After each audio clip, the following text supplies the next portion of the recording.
Hello बच्चों, स्वागत है हमारे इस YouTube के चैनल पे। बच्चों, आज की क्लास में हम लोग क्लास 10th के कार्बन एवं उसके यौगिक जो चैप्टर है उसके अगले टॉपिक के बारे में बात करने वाले हैं।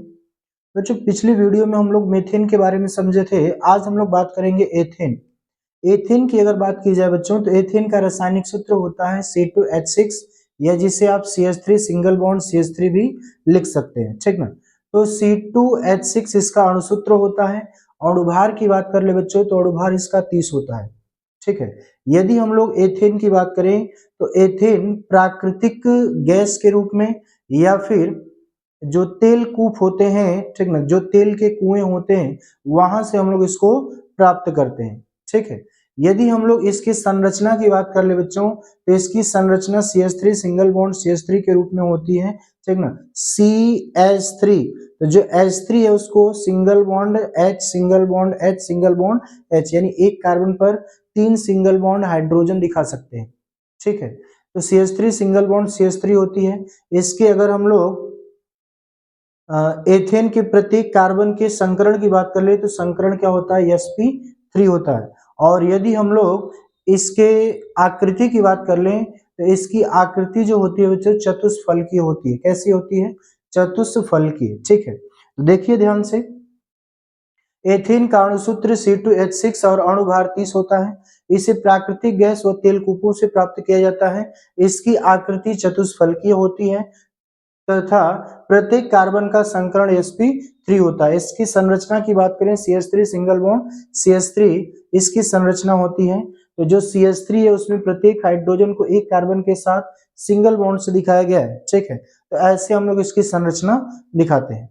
अब हम लोग बात कर लेते हैं बच्चों बनाने की विधि, मेथेन बनाने की विधि। और मेथेन बनाने की विधि में सबसे पहली विधि आती है प्रयोगशाला विधि। और प्रयोगशाला विधि की बात करें बच्चों, तो प्रयोगशाला विधि में हम लोग करते क्या है, सोडियम प्रोप्यूनेट, फार्मूला होता है C2H5COO single bond Na।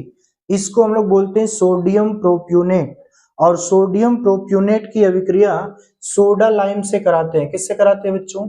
Soda lime से कराते हैं। Soda lime sodium hydra oxide और कैल्शियम ऑक्साइड का मिश्रण होता है। रिएक्शन कराएंगे तो यहां से एक कंपाउंड बनता है, ये बनता है Na2CO3। देखिए, दो सोडियम है, C O यहाँ पर, एक ओ यहाँ पे, Na2CO3 होगा। तो C2H5 के साथ ये वाला हाइड्रोजन आके जुड़ेगा, तो क्या बना देगा, C2H6 बनाएगा। और साथ में Na2CO3 क्या बनेगा बच्चों, Na2CO3। इसको हम लोग बोलते हैं सोडियम कार्बोनेट। क्या बोलते हैं? सोडियम कार्बोनेट, ठीक है। दूसरा हम लोग देखते हैं बच्चों, दूसरा क्या है, मेथिल आयोडाइड द्वारा। आप सभी लोग जानते हैं एथिल आयोडाइड द्वारा। एथिल आयोडाइड के फार्मूले की बात करें, तो C2H5 सिंगल बॉन्ड I, ये होता है एथिल आयोडाइड, ठीक है। एथिल आयोडाइड की अभिक्रिया कॉपर जिंक, ठीक है, कॉपर और जिंक की उपस्थिति में हम लोग हाइड्रोजन से कराते हैं। किससे कराते हैं बच्चों? हाइड्रोजन से, ठीक है। यदि हम लोग हाइड्रोजन से इसका रिएक्शन कराएंगे, इसकी उपस्थिति में जिंक और कॉपर के कणों की उपस्थिति में, जब हम लोग इसको हाइड्रोजन के साथ गर्म करेंगे, साथ में एथिल एल्कोहल भी उपस्थित होना चाहिए। और जब हम लोग रिएक्शन कराएंगे तो ये देगा C2H6 plus HI, hydrogen iodide, ठीक है। कैसे बना है जरा देखो, तो ये हमारे पास है C2H5 सिंगल बॉन्ड I, ये आपका एथिल आयोडाइड हो गया। हाइड्रोजन से रिएक्शन कराना है, देखिए इस प्रकार से ये दोनों हाइड्रोजन अटैक करेंगे, तो बीच का बॉन्ड ये ब्रेक हो जाएगा। इधर बनेगा HI, हाइड्रोजन आयोडाइड, और इधर बनेगा C2H6। क्या बनेगा बच्चों? C2H6। तो देखिए C2H6 और HI, हाइड्रोजन आयोडाइड, ठीक है। अगली विधि की बात करते हैं। अगला रिएक्शन देखेंगे हम लोग, बनाने का अगला मेथड है एथिलीन द्वारा। ये सभी लोग जानते हैं। अगर हम लोग एथिलीन की बात करें तो एथिलीन का फार्मूला होता है CH2 डबल बॉन्ड CH2, ठीक ना। एथिलीन का फार्मूला क्या होता है? CH2 डबल बॉन्ड CH2, या इसको C2H4 भी आप लिख सकते हैं। इसकी भी अभिक्रिया हमको हाइड्रोजन से कराना है, लेकिन यहाँ पर निकिल उत्प्रेरक होना चाहिए। निकिल उत्प्रेरक की उपस्थिति में जब रिएक्शन करेंगे, देखिए इसमें एक सिग्मा और एक पाई बंध है, एक बॉन्ड ब्रेक होगा, एक हाइड्रोजन इधर जुड़ेगा और एक हाइड्रोजन इधर, यानी ये बनेगा CH3 सिंगल बॉन्ड CH3, या आप इसी को लिख सकते हैं C2H6, ठीक है, C2H6। देख लेंगे कैसे बनेगा। CH2 डबल बॉन्ड CH2 है, हाइड्रोजन से रिएक्शन कराना है बच्चों। ये वाला बॉन्ड अगर ब्रेक होगा तो एक बॉन्ड बचेगा, देखो एक टूट गया यहाँ पर कार्बन कार्बन के बीच में, और हाइड्रोजन हाइड्रोजन के बीच का भी बॉन्ड ब्रेक होगा।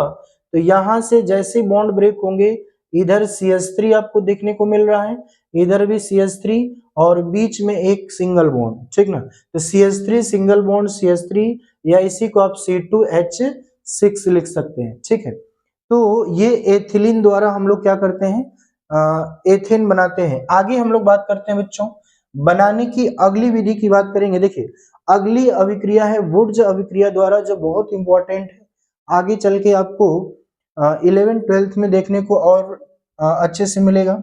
देखिए वुड्स अभिक्रिया में हम लोग क्या करेंगे बच्चों, मेथिल आयोडाइड जो है, इस मेथिल आयोडाइड की अभिक्रिया सोडियम धातु से कराते हैं। किससे कराते हैं?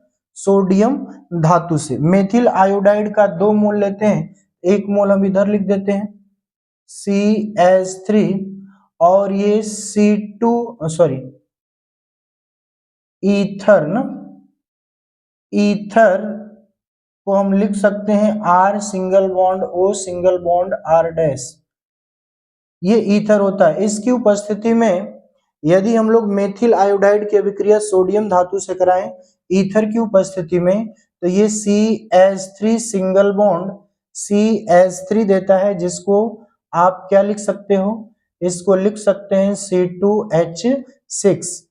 और साथ में और क्या बनता है बच्चों, साथ में बनता है सोडियम आयोडाइड। क्या बनता है? Sodium iodide. देखो यहां से यदि हम इसको बॉक्स में घेर दें तो ये पूरा एक कंपाउंड बनेगा। देखिए 2 सोडियम 2 आयोडीन के साथ NaI बनाएगा ना, सोडियम आयोडाइड, और ये सोडियम आयोडाइड बनेगा। तो सोडियम आयोडाइड बन गया, तो बच क्या गया, CH3 single bond CH3 single bond CH3 आपस में जुड़ जाएगा। बच्चों ये रहा बनाने की विधि। आगे हम लोग बात करते हैं एथेन के भौतिक गुणों के बारे में, ठीक है।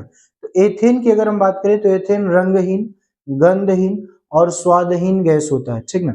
एथेन की बात करें तो एथेन रंगहीन, गंधहीन और स्वादहीन गैस होती है।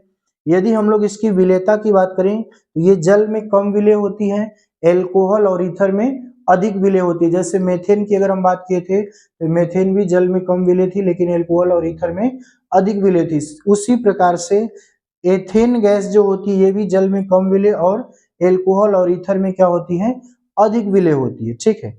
आगे हम लोग बात करें बच्चों तो एथेन गैस जो होती है अविषैली प्रकृति की होती है, यानी ये विषैली नहीं होती है, अविषैली प्रकृति की होती है।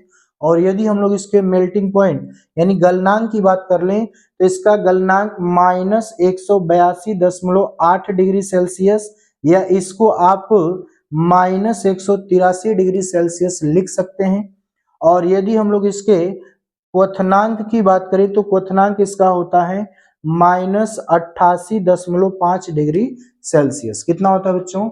-88.5 डिग्री सेल्सियस, ठीक है। तो ये हम लोगों ने देखा बच्चों कि एथेन बनाने की विधि क्या होती है और एथेन के भौतिक गुण क्या होते हैं। इसके रासायनिक गुणों को अगले आने वाले वीडियो में हम लोग बात करेंगे, अच्छे से पढ़ेंगे। तब तक के लिए धन्यवाद।